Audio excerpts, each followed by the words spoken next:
Saksakallan gunarnavasya Vande Guru Sri Charanaravindan.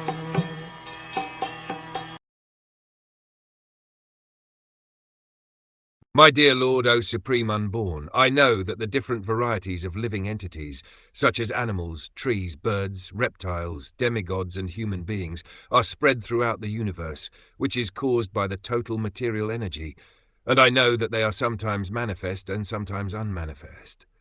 But I have never experienced the supreme form I behold as I see you now. Now all kinds of methods of theorizing have come to an end. In the Bhagavad Gita, the Lord says that he has spread himself throughout the universe, but although everything is resting upon him, he is aloof. The same concept is expressed here by Dhruv Maharaj. He states that before seeing the transcendental form of the Lord, he had experienced only the varieties of material forms, which are counted. As one engages in the devotional service of the Lord, it is impossible to understand the ultimate form of the Lord. This is also confirmed in the Bhagavad Gita. Bhaktyamam Abhijanati, factual understanding of the absolute truth, who is the Supreme Person, cannot be obtained by any process other than devotional service. Dhruv Maharaj here compares his previous state of understanding with the perfection of understanding in the presence of the Supreme Lord. The position of a living entity is to render service.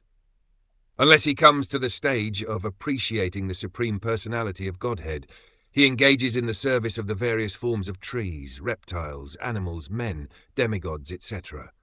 One can experience that one man engages in the service of a dog, another serves plants and creepers, another the demigods and another humanity, or his boss in the office, but no one is engaged in the service of Krishna.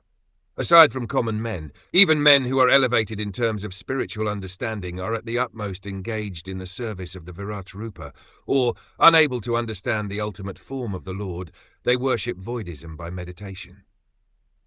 Dhruv Maharaj, however, had been blessed by the Supreme Lord. When the Lord touched his conch shell to Dhruva's forehead, real knowledge was revealed from within, and Dhruv could understand the Lord's transcendental form. Dhruv Maharaj here admits that not only was he ignorant, but by years he was only a child. It would not have been possible for an ignorant child to appreciate the supreme form of the Lord had he not been blessed by the Lord, who had touched his conch shell to Dhruva's forehead.